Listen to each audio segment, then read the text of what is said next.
400년 전 그 블레즈 파스칼이요. 우리 마음에는 이성은 알 수 없는 이유가 있다 그랬죠. 무의식이라든가 뭐 욕망이라든가 그렇게 손에 잡히지 않는 뭐 열정이라든가 파토스 같은 게 아니라 이성을 만드는 또 하나의 이성이 있다는 거죠. 그래요. 사람들은 뭐 자기가 왜 결혼했는지 뭐 설명하는 척하지만 진정 자기가 무슨 동기로 결혼을 결정했는지 잘 모르죠. 내가 뭘 좋아했다면 왜 좋아하는지 대충 설명을 하는데 진짜 자기 가슴에 손을 얹고 내가 이걸 왜 좋아하는지 제대로 아는 사람이 있어요? 별로 없을 겁니다. 사람의 뇌, 생리, 논리 이게 결국은 하나로 움직이는 건데요. 예를 들면 뭐 그날 당뇨 수치가 높고 낮음에 따라 갖고 판사의 판결이 달라진단 말이에요. 행복 호르몬이라고 불리는 그 세로토닌이 이제 여성들한테는 좀 부족한 편인데 그래서 여성들은 그 별것도 아닌 일에 화를 내거나 30년 전 기억을 소환해 가지고 갑자기 불안해하고 그런 경우가 있다 이 말이죠. 그러니까 이런 것처럼 생리적인 요소가 이성에 침투하고 그렇게 우리의 의식이 굴러간다는 거죠. 이런 생리적인 문제에 결부해서 우리 뇌는 두 가지로 작동한다고 하죠.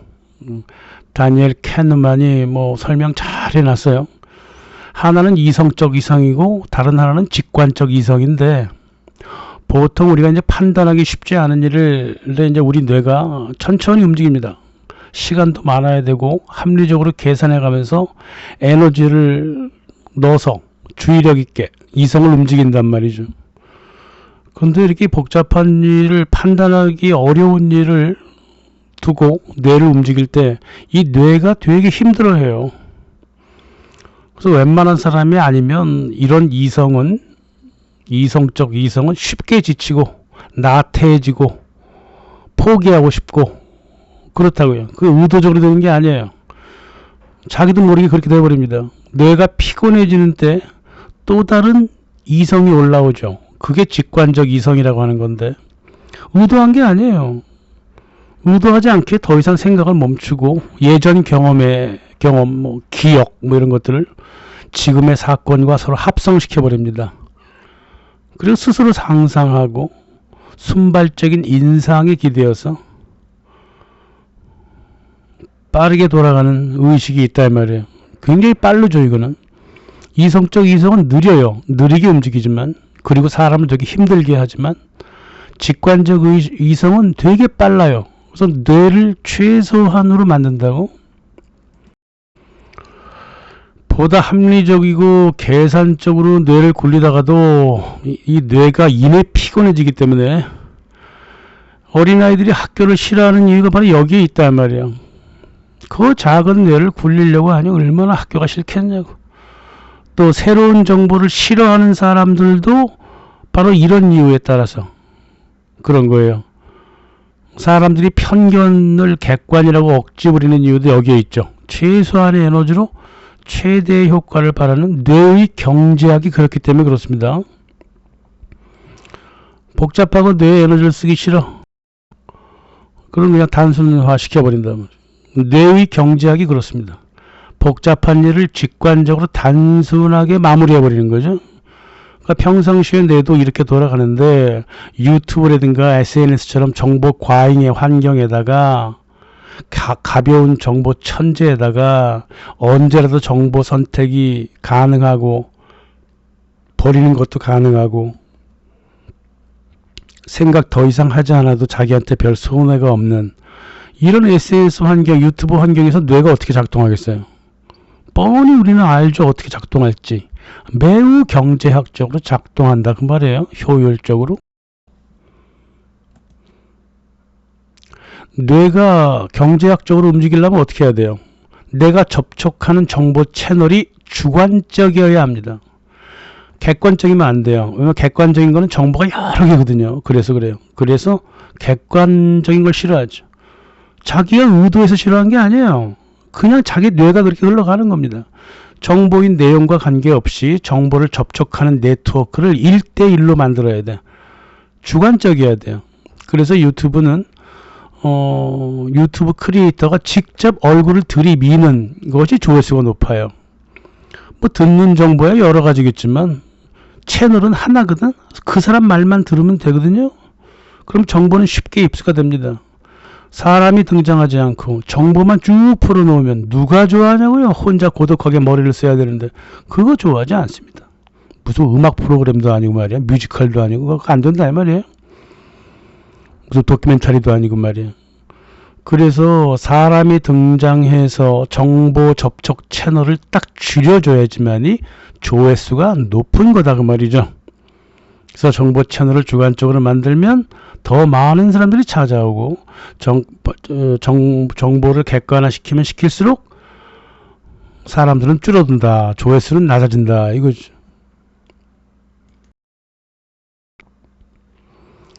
뭐 뻔하잖아요. 뇌가 그렇게 작동하는데 어떡하겠어요. 그죠? 정보 채널이 주관적이면 시청자 자기 경험도 1대1로 비교하기가 쉬워요. 예, 공감을 해도 여러 경로를 통해서 공감할 필요가 없어요. 한 번에 딱 직접 공감하거나 공감하지 않거나 딱 그렇게 결정하면 되잖아요. 뇌가 움직일 필요가 없잖아요. 정보를 소비한다는 것은 결국 공감한다는 건데 그래서 좋아요가 있는 거예요. 근데 이 좋아요라고 하는 거는 정보의 객관성이랑 아무런 관계가 없음에도 불구하고 결국은 그게 필연적으로 관계가 있는 것처럼 사람들을 착각하게 만들죠. 그렇습니다. 또 주관적인 유튜브는 말이에요. 시청자가 자기가 공감한 정보에 대하여 책임을 질 필요가 없습니다. 그 정보가 객관적이면요. 우리 이성을 자극해버리기 때문에 겁이 나요. 그래서 자기가 공감한 정보에 대해서 책임을 져야 되기 때문에 추가 정보를 계속 찾게 되어 있습니다. 자기가 공감한 게 옳다는 것을 증명해야 되기 때문에 그래요. 이런 정보를 좋아하는 사람은 거의 없습니다. SNS에서. 뭐 평소에도 없어요. 물론. 이런 환경이 만드는 문제는요. 뇌가 안 돌아가는 뇌를 최소한의 움직임으로 만들려고 하는 이런 사회는요. 심각한 결과를 이제 초래하게 되죠. 간증하는 기독교인들한테 사람들이 공감을 하듯이 그 간증은 주관적인 거거든요. 그 주관적인 정보 채널에 공감한 사람들이 그 주관을 객관이라고 믿어버린다 그 말이야. 이게 이성 일탈 현상이 나타난다 이거죠. 성경을 읽다가 목사 설교에 더 빠져버려요. 여기 기호학적 전복 현상이 나타난다 이 말이에요. 예수님만 믿고 따르다가 결국은 실제 숭배 대상을 목사님으로 바꿔버려요. 철학을 연구하다가 특정 철학자한테 빠져버려요. 정치를 연구하다가 특정 정치가한테 빠져버려요. 이게 바로 이성적 이성이 합리성을 일탈해가지고 직관적 이성, 즉 공감의 영역으로 넘어가는 거예요. 공감의 영역으로 일단 넘어가는 순간 이성은 정지해버리고 직관, 인상, 상상의 세계로 빠져들어가는 거죠. 그래놓고 자기가 공감한 것을 객관이라고 믿는 거대한 착각을 일으킨다고 뇌가요. 그래서 유튜브 좋아요가 바로 객관이 되는 메커니즘이 이렇다 이겁니다. 원래 말이에요. 사람들은 다수 집단을 싫어한다고. 집단한테 잘 공감을 못해요. 민중이라든가 사회라든가 뭐 손에 잡히는 게 있어야 무슨 뭐 공감을 하든가 말든가 하지. 그래서 사람들은 주로 개인한테 공감합니다. 개인의 경험에 친밀하게 다가가고 동조를 잘해요. 왜냐하면 나처럼 밥도 먹고 똥도 싸고 울기도 하고 뭐 화도 내고 뭐 이런 사람한테 공감을 하지. 민중이라든가 사회 같은 그런 그 객관적 실제는 공감을 거의 안 한다 이 말이에요. 그러니까 뭉텅이로 하는 집단 경험에 무슨 또 공감을 하겠냐고. 만인을 상대로 하는 객관적인 사실이나 객관적인 논리에 공감이 가요? 안 가는 거예요. 그리고 또 그건 객관적이라고 보이지도 않아. 내 눈에는 그게 객관이라고 보이지도 않아. 뇌가 그렇게 흘러갑니다. 대신 개인한테 공감하면서 그걸 객관이라고 믿는 기호학적 전복 현상이 나타나요. 이래서 영웅사관이 탄생하는 거예요.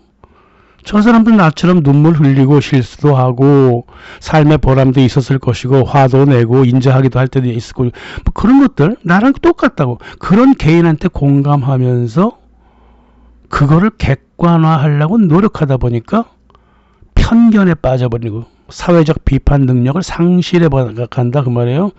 공감과 객관을 서로 혼동해서 그렇다고. 이게 유튜브의 기호학이에요. 사회에 대한 그 큰 분석보다 개인의 자질구레한 면모에 집중하는 거. 이게 뇌의 경제학입니다. 즉 복잡한 거 싫어하는 사람들. 이게 바로 보통의 면모다 이 말이죠. 그래서 제가 뭐 수도 없이 많은 객관 자료를 제시했지만은 구독자 몇백 명 빼면 말이에요. 대다수 시청자는요. 그러다 무시해버립니다. 복잡하게 뇌를 굴려갖고 참고문을 찾아볼 의향이 전혀 없다고요. 가끔은 또 들은 말을 또 반박하고도 싶어. 그러면 그때 와서야 직관적 이성이 발동됩니다. 이성적 이성이 아니에요. 직관적 이성이 발동된다고. 어떠한 근거도 없어요. 자기가. 근데 자기가 그냥 살아온 경험, 기억 이런 게 있기 때문에 거기에 근거해서 무슨 얘기를 하려고 그런다 그 말이에요. 아무튼 간에 유튜브라고 하는 환경은 이성적 이성이 아니라 직관적 이성에 의해서 포맷되어 있습니다. 그래서 주제에 대해서 깊게 생각하고 뭐 그러고 싶지 않아요. 그럼에도 불구하고 자기 딴에는 자기의 경험과 기억이 있기 때문에 올바른 생각을 가지고 있다고 새로운 정보를 마음껏 재단하려고 하죠. 그런 겁니다. 새로운 요리가 나왔으면 먹어볼 생각을 해야 되잖아요. 어우 저 요리가 새로운 요리야. 먹어보자. 자기가 돈 쓰기 싫어. 뇌를 쓰기가 싫으니까 나 점심 먹고 왔다고 변명해버린다 그 말이에요. 따라서 자기 얼굴을 드러내고 어떤 자료도 필요 없어. 골치 아파.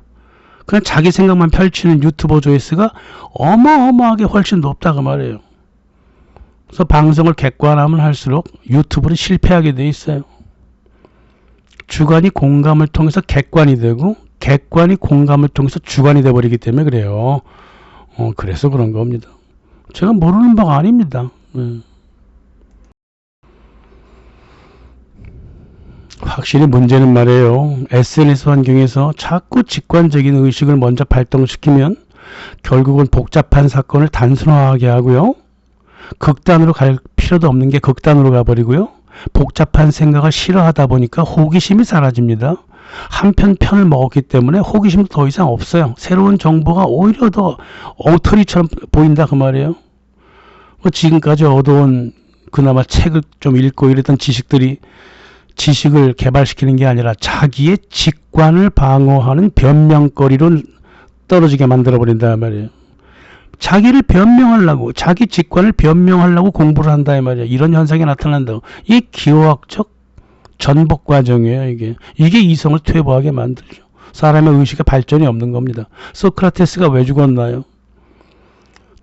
당대 민주사회에서 젊은이들한테 계속 질문을 시켰잖아요. 계속 비판적인 이성적 이성을 계속 키워줬잖아. 그래서 독약을 받은 거예요. 민주주의는 원래가 자기네가 가장 우월한 체제라고 믿기 때문에 비판을 싫어한다고요. 비판적 사고도 싫어하고요. 그래서 민중들을 그냥 바보로 만들어버리는 게 제일 좋은 거예요. 거기에 대하여 소크라테스가 책 한 권 안 쓰고 책을 썼다는 거는 정보를 고정화시키는 거잖아요. 그렇게 안 하고 대화를 통해 가지고 젊은 제자들의 비판 의식을 계속 키워줬기 때문에 민주주의 운영했던 권력가들이 싫어했던 겁니다. 소크라테스를. 정보 네트워크를 하나로 통일시켜야 되는데 이 소크라테스 이 자식은 청년들한테 계속 삐뚤삐뚤거리는 의심, 질문을 계속하게 만드는 거야. 그러니 자기네가 운영하고 있는 민주주의가 엉터리로 흘러갈 수 있다고 믿은 거죠. 그래서 죽인 겁니다. 파시스트 사회는 원래가 정보 네트워크를 일률화시키잖아요. 민주주의도 똑같아요. 민주주의가 왜 자유롭다고 느껴지느냐? 정보가 굉장히 많다는 느낌 때문에 그래요. 그래서 시민들이 정보를 자유롭게 선택할 수 있다는 그런 감수성 때문에 자유롭다고 느낀다고. 하지만은 그 정보는 이미 일률화되어 있는 정보예요. 인공지능이 바로 그런 거예요. 엄청난 데이터, 자유로운 데이터인 척 보이지만 결국은 0으로 다 집중화된 자료예요. 앵글로색슨 중심 자료라고요?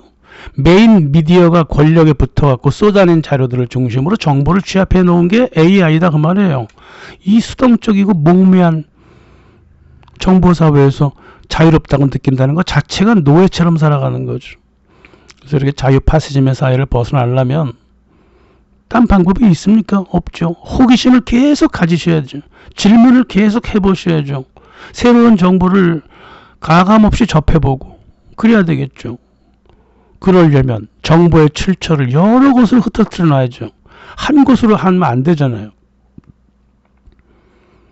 지난 코비드 사태 때 어떻게 했습니까? 오로지 WHO와 질병청으로 정보의 채널을 딱 하나 만들었죠. 하나만 딱 만들고 다른 채널에서 들어온 정보는 모조리 검열해버렸죠. 한타바이러스 갖고 지금 뭐 장난을 좀 치려고 그러는 모양인데 이제는 말이에요. 이 정보의 채널을 질병청으로 하나를 만들어 놓으면 안 돼요. 그러면 큰일 납니다. 정보의 채널을 여러 개를 분산시켜서 여러 군데서 들어오는 정보를 모두 좀 이성을 좀 사용을 해야 됩니다. 정보의 채널을 그렇게 하나로만 만들어 놓으면 나중에 이제 큰일 날 일이 생겨요. 기호학 TV였습니다.